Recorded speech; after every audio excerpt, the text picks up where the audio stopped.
coming up? Listen, Nigeria is a powerhouse. There is no getting away from that. The technology that's coming out of there, the lessons the guys are learning, and the innovations that they're putting into their product, I think next level. I think the consumer in Nigeria is a demanding consumer. All right, they don't like what you want. They say, "Don't worry, boss, we're off next door. It's no problem." All right, so that is a savvy consumer that knows what he wants, and the Nigerian operators that are making money there know how to deliver to those guys. Any operator that comes into any market, you got to look at a couple of things. The first thing is your tax rates. Can you actually, if you put these new rates into your model, do you actually still end up making a profit or not? My view right now is, if we were talking Zambia specifically, I think you're going to see existing operators pull out of the market. And for me personally, and obviously I'm still reviewing this, would I be advising anybody to go into that market? Not in a huge hurry. If you have not actually put boots on the ground in the country that you're looking to enter into, if you haven't walked into a sports betting shop, if you haven't seen the TV yourself, walked the streets yourself, read the newspaper yourself, you don't know enough to put a plan together from the outside. You don't. So whether that means you moving your team in country for a bit, or whether that means you're employing cleverly from smart marketing people in the country, you've got to get that localization right.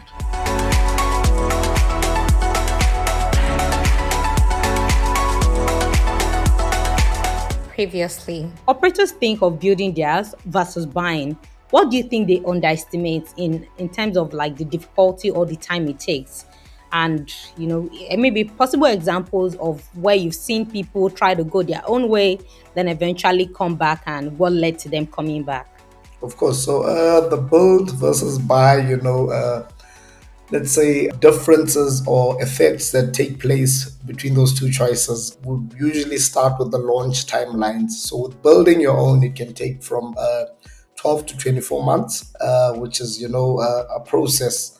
And by that time, you would have lost, as an operator, you would have lost some market share, some, unique edge in terms of, entering the market. Because as I did mention, things change all the time. You might find the time that you are launching, the taxation is even higher.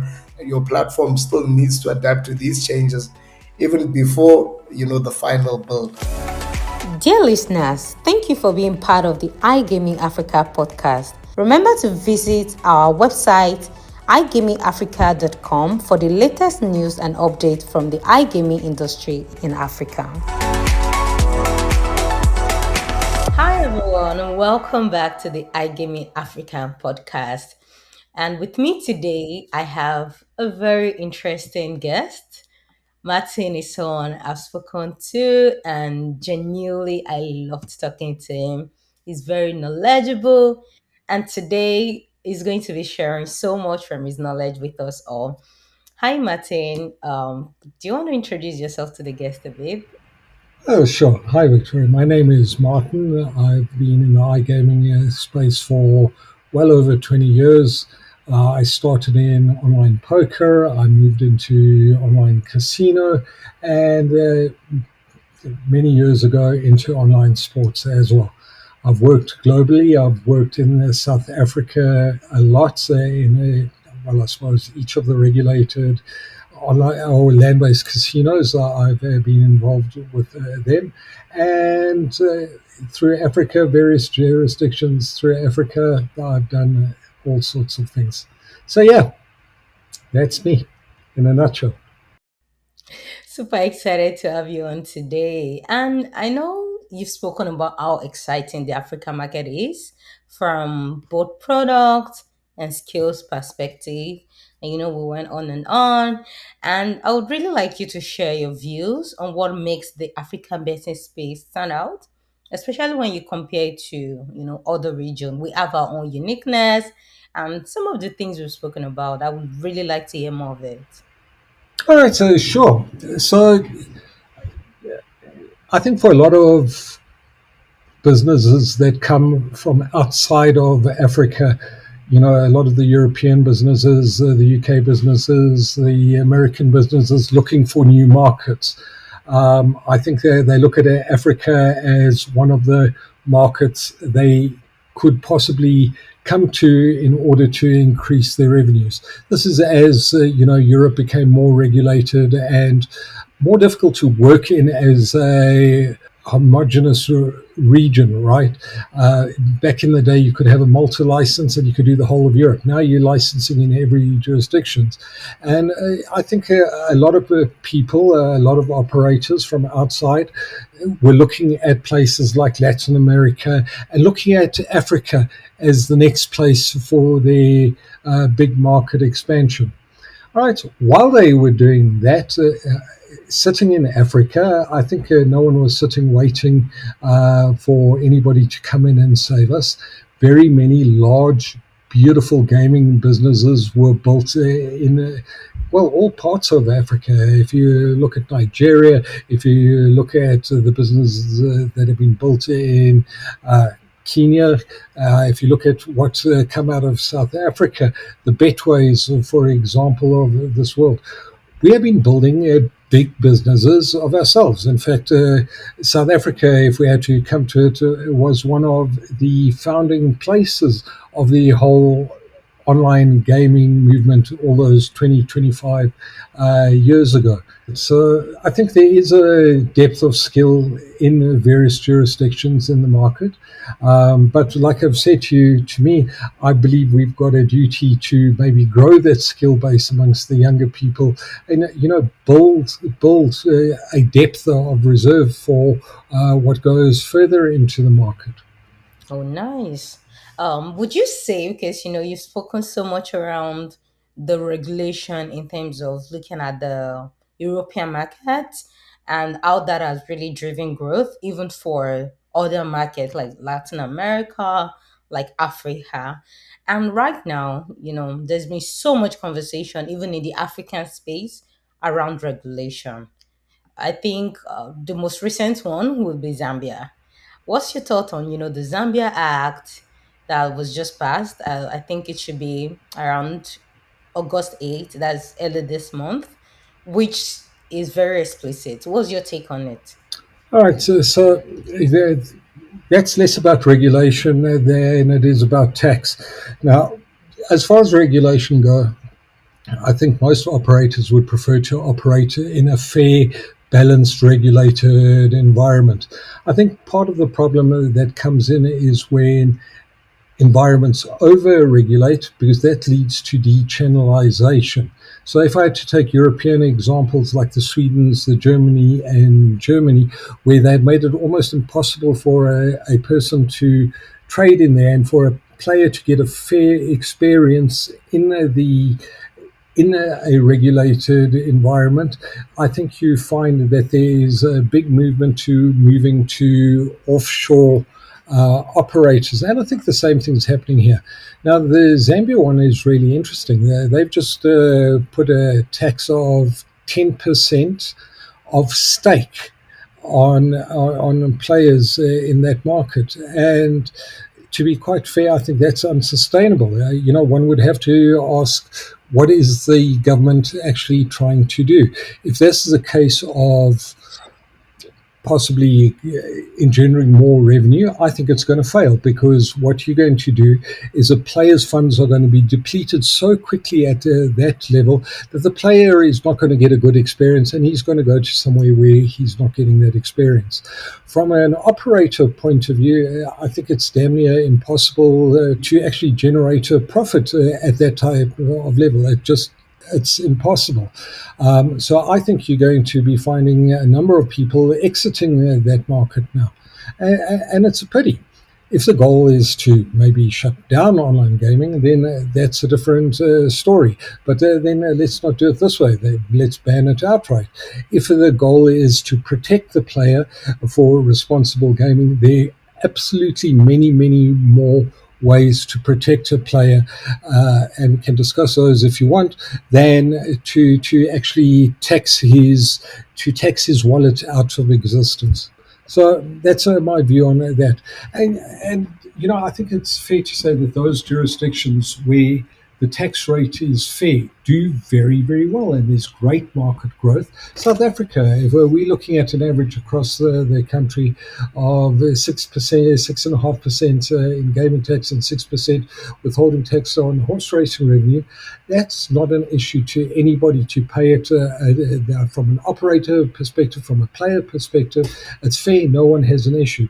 When you start looking at the jurisdictions that are putting on both the holding tax or both the withholding tax on the player and a GGR tax on the operator, they squeeze the margins to such a level that it's, as I said, it's very, very difficult to trade.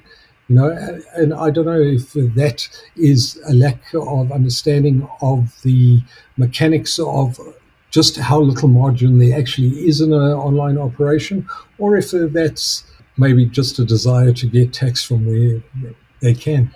But that's definitely, this would be a very bad thing for the Zambian market. And before now, I think we've seen different kind of act coming up across different Africa countries. We've seen countries like Tanzania, Kenya. Do you think this Zambia Act could set maybe a precedence for other countries, or what's your thoughts around that? No, we've seen this in other places. My personal view is I think the Zambian Act is possibly not as well thought out as it can be. But this is nothing new in Africa. We've seen this up and down the continent. We've seen tax rates changing. And I think part of the thing of being an operator in each of the various markets, and I no need to tell you, Africa is not one market. It's 50 different markets, and each one is different. But to be an operator in any specific one of those markets, you need some certainty and you need the ability to plan your business and your strategies around this. If this sets a precedent, if Zambia sets a precedent, I doubt it will. I think they're probably following the leader of jurisdictions, but I don't believe it's going to bode well for the market. It upsets me because what it does is it puts the players in the hands of offshore operators who have no, shall we call it, statutory responsibility to create fair gaming practices. I think, in fairness, a lot of them do, but they're not in the control of anybody. So, yeah, I think we could do better. Definitely, I fully agree on that. Especially when you look at the impact on the players. I think that's something you made mention of, Yeah. because when the regulation that should cater for both the operators' welfare and the players' welfare do not consider all these things, the player will still look for other people to engage, and they may not be responsible for taking care of their welfare, especially when it comes to responsible gaming and the likes. But I think this is slowly becoming a trend across African countries. What do you think could be done, especially in terms of regulation across Africa? Right now, there's like every country has its own thing going on, and it's really segmented, and there's almost no middle ground. What do you think is the way forward around that? There's been a lot of talk about it, including through the regulators, of getting some form of pan-African regulatory framework going. I don't believe it would exist. It will necessarily exist as such because obviously each territory, each country has its own drivers and they need to set their own law.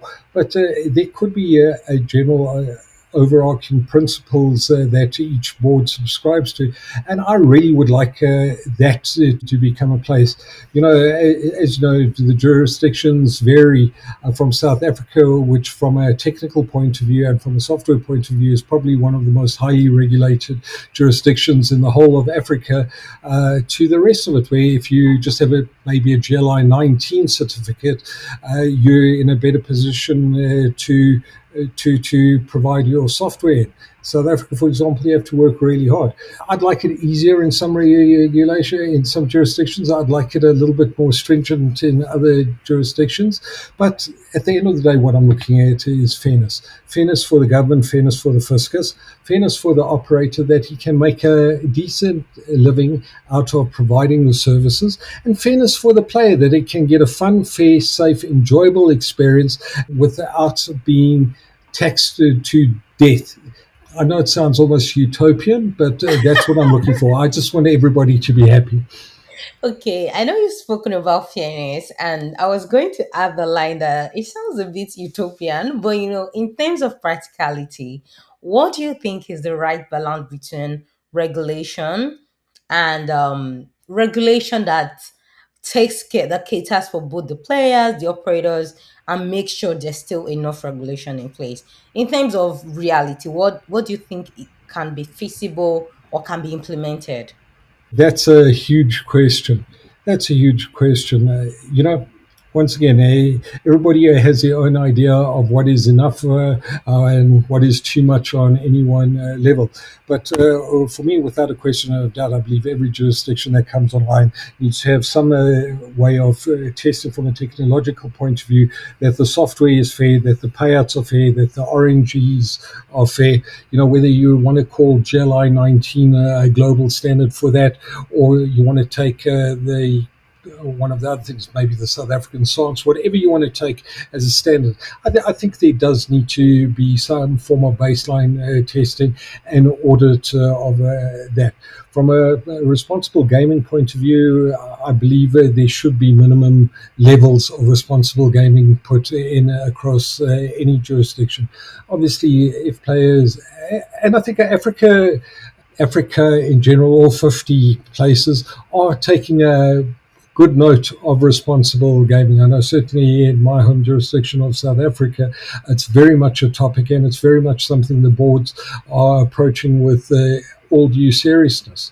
So I believe that has to come into play. From a player fairness point of view, I do believe that each board in each country should have the ability, the teeth, if you will, to adjudicate disputes between players and their licensed operators. I do believe there should be a clear, well-written set of rules in each jurisdiction. Some of them are possibly not as clear as they could be.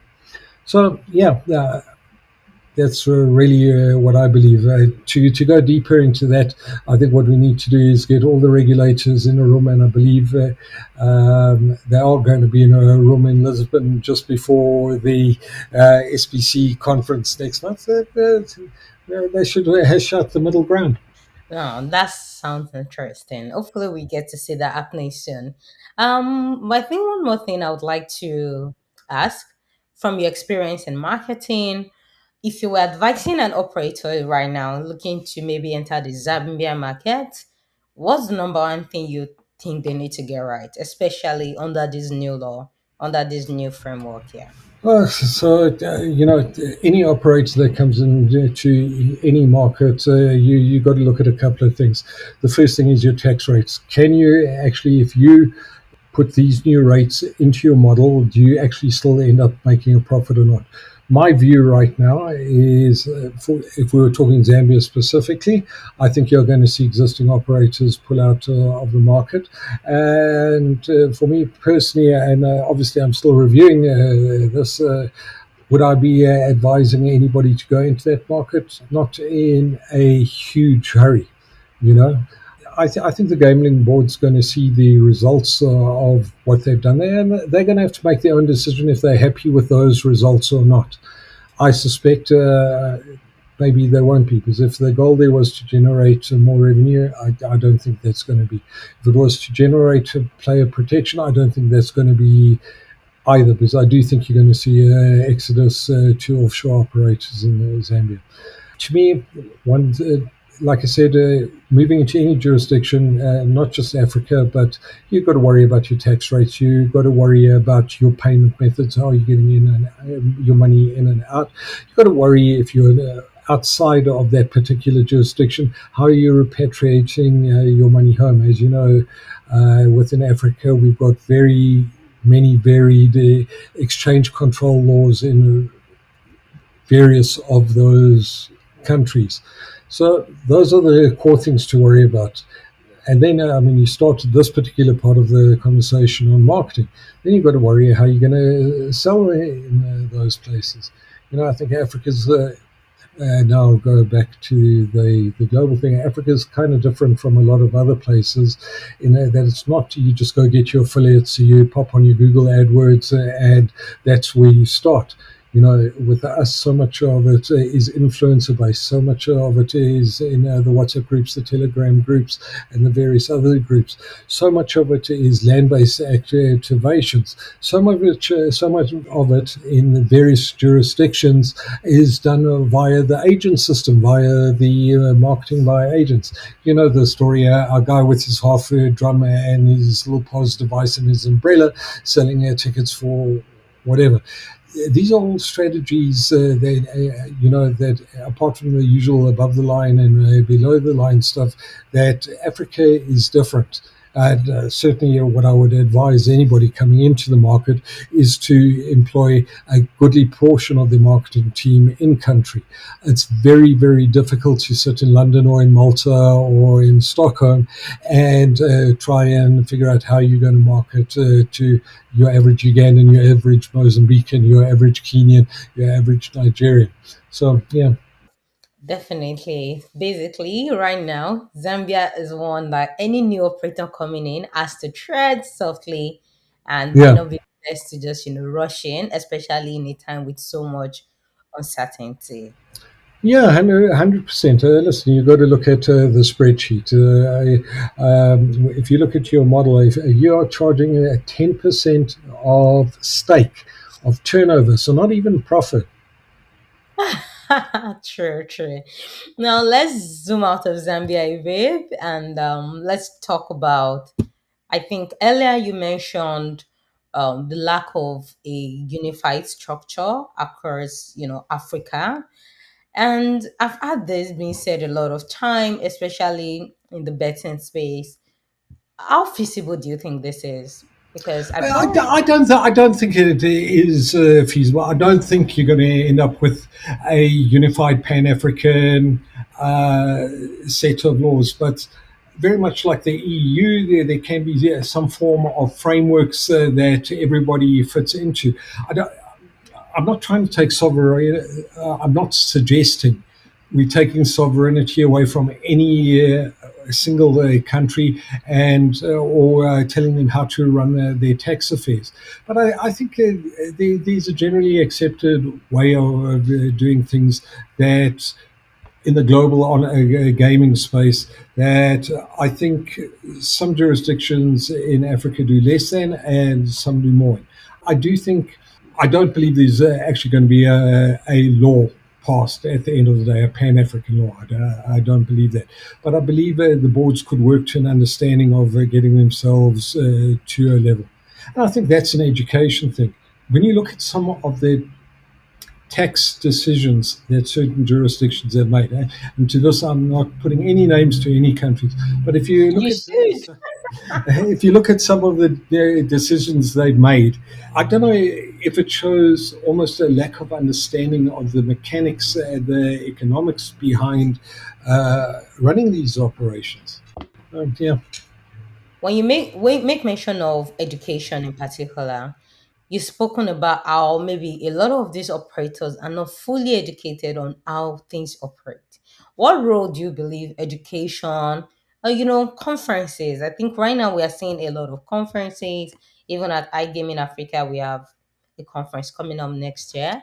What do you think? What role do you think this kind of educational system or conferences plays towards, better rules or better, even better operators welfare and players welfare?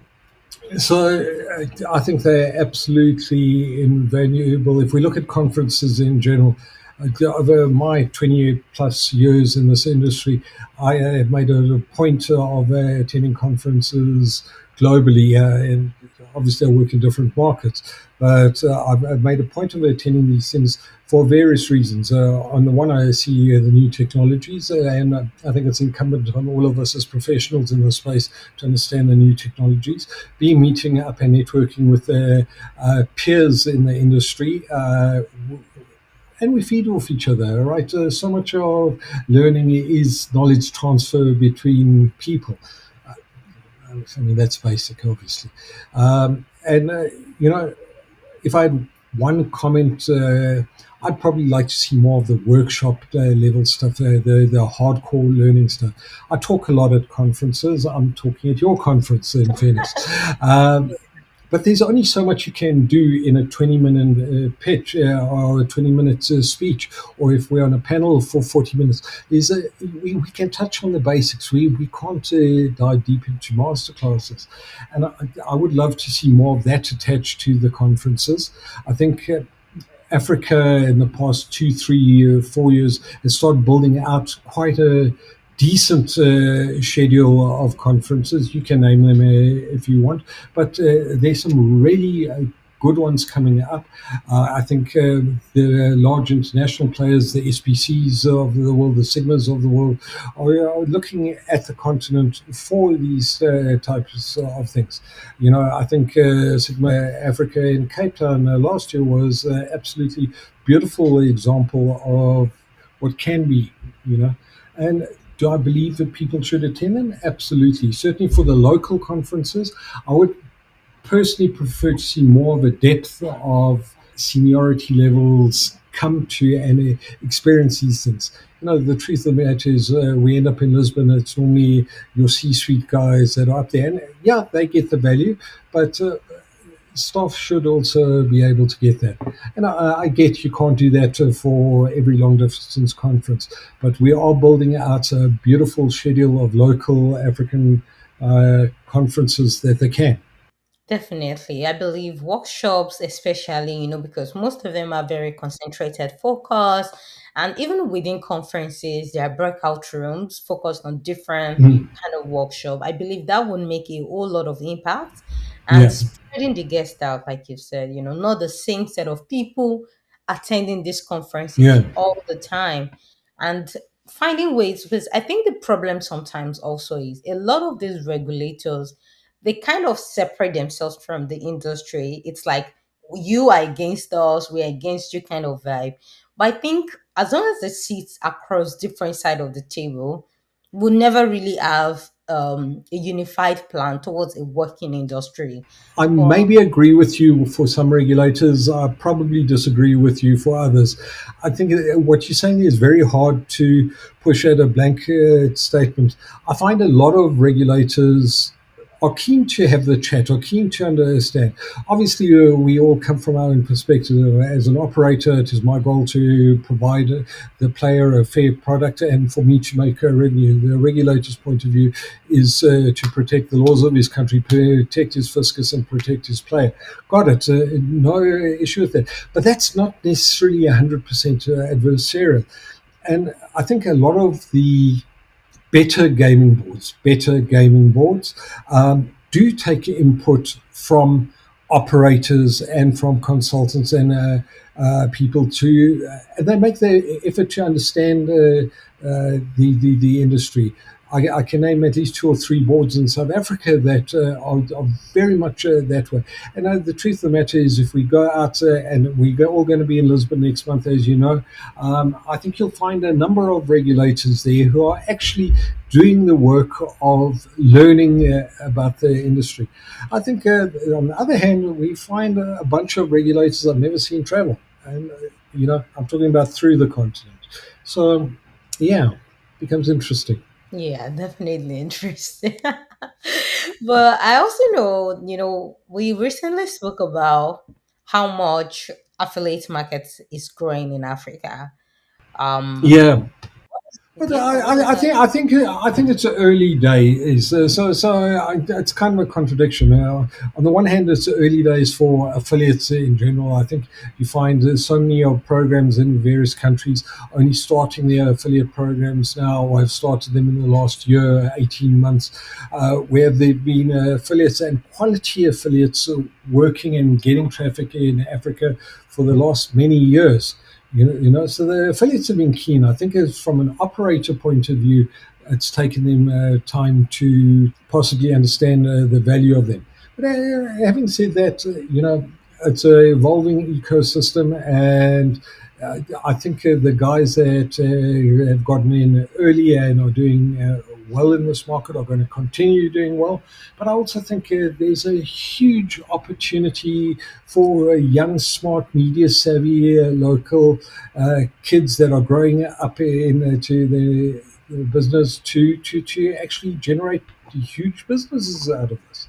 So that's very interesting. I feel like there's so much uniqueness when it comes to the African market in comparison to markets like Europe, Asia, and the likes like that. Yeah. But when people, let's say there's an operator looking to come into Africa now, in Africa, we're talking about mobile money, we're talking about seeing the rise of like things like affiliates. What would you say the operator needs to do to engage African players? That like especially consumer behaviors that are different and the operators need to understand to succeed here. Okay, but so that I can't have an African conversation with you. I can have 50 different African conversations with you. Each market is different. But if you wanted to generalize, if we generalized, we would be saying, all right, younger populations. I think if we generalized, we'd be saying you're going more for, to use the Asian term, the grind worker rather than the high value bets. Obviously, there are markets that are different. South Africa, like I said, to me, is almost looks like a European market as opposed to an African market. If I look at gameplay and that. But so yeah, you're probably looking at getting more of a lower volume of bets in terms of which products are more important. I think a fair generalization across Africa would be if you're not sport focused, it's a problem. I think traditional casino games, your tables, your slots, are a growing trend, I think, in most markets in Africa. But slowly, I think the things that are probably shooting the lights out are the crash games at the moment. There's certain markets. If I just called a casino Aviator Casino and that was the only product I had on it, it would be enough. Yeah, you gotta understand that. Then how to communicate them, and that's the thing. Each one is different. There is no Pan African. Yeah, this is how you talk to us. It doesn't exist.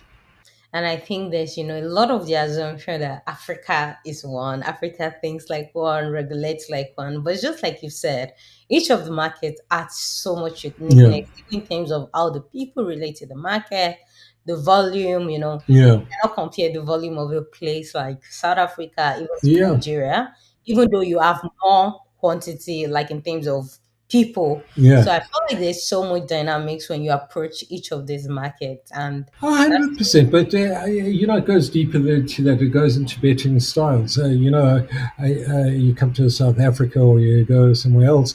We're happy to take single bets. We're happy to take combination bets. Three combos. It's great.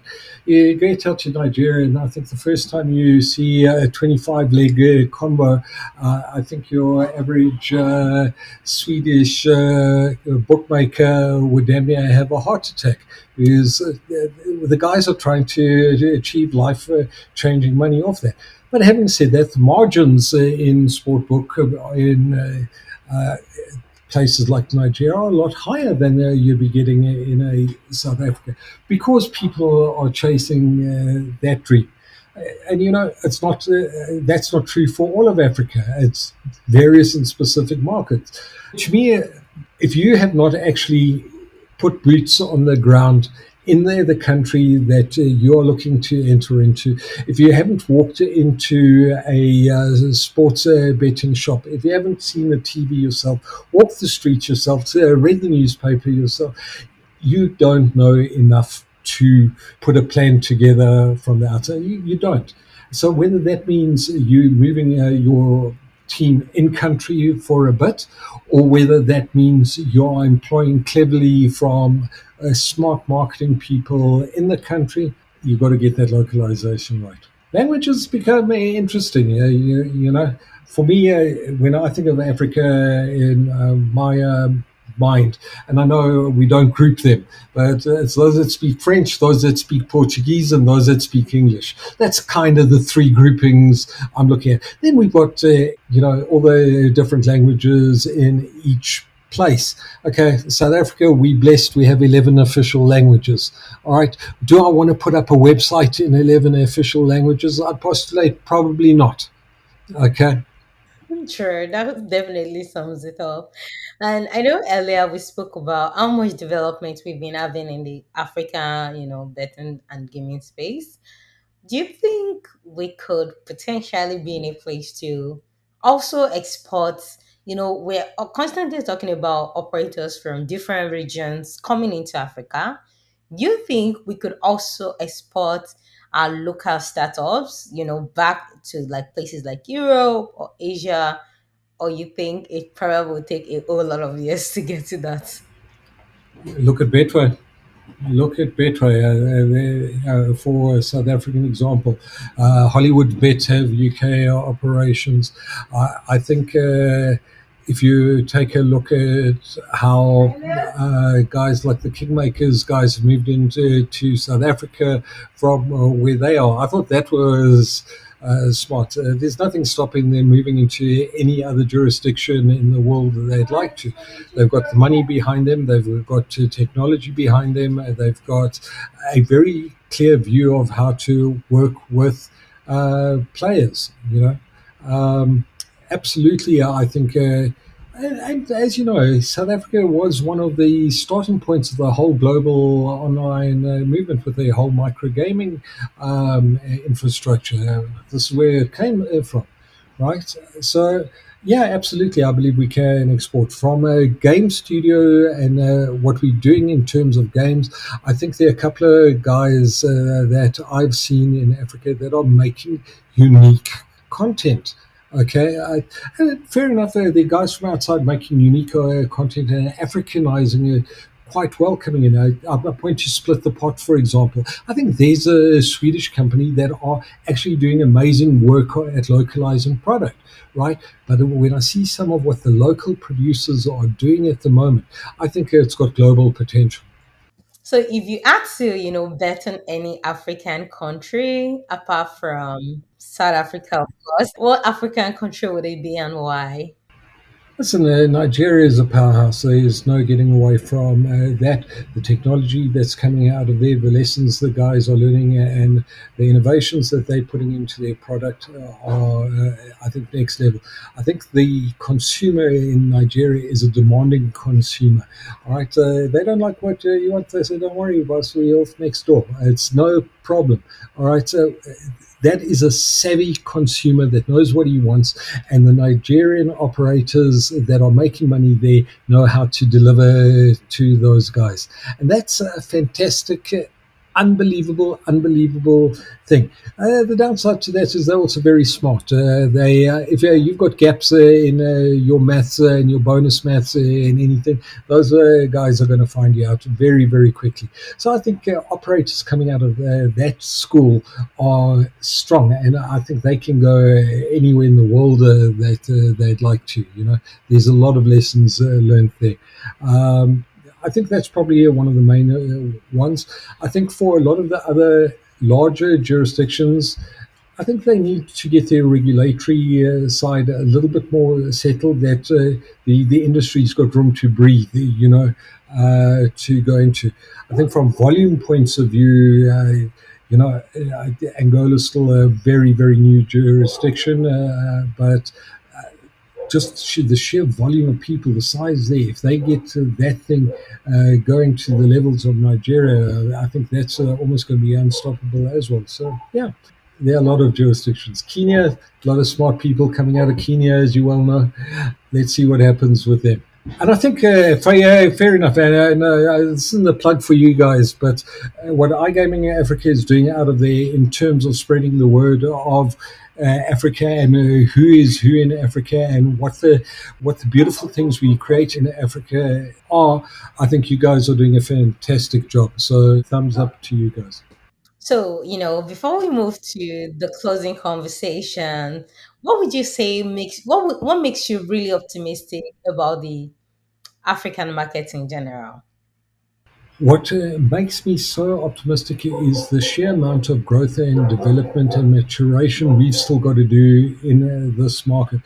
As a man that speaks to operators, speaks to regulators, and looks at markets and tries to grow businesses in these various markets, I'm excited in the amount of things that are still to be done that are not just about elevating GGR. All right. The amount of learning and the amount that gaming can contribute to the continent as a whole, or all 50 jurisdictions, if the governments let them do it properly. We can educate youth, we can create new industries, we can do things that can export, we can give our people the own abilities to certainly from a lottery side, as you know, that's about the whole life changing thing. We can do all of these things for our people. We can give people hope. We can there's just so much to do. We're a fresh, young, dynamic continent, and we are full of smart people. And it's about taking that and channeling it, and just making it better for all of us. That's what excites me about it. I'm a child of this place, and that's what I want to see. That's super amazing. Martin, thank you so much. This has been fascinating. Listening to you every time, I learn so much, and I'm super looking to you talking at our conference again.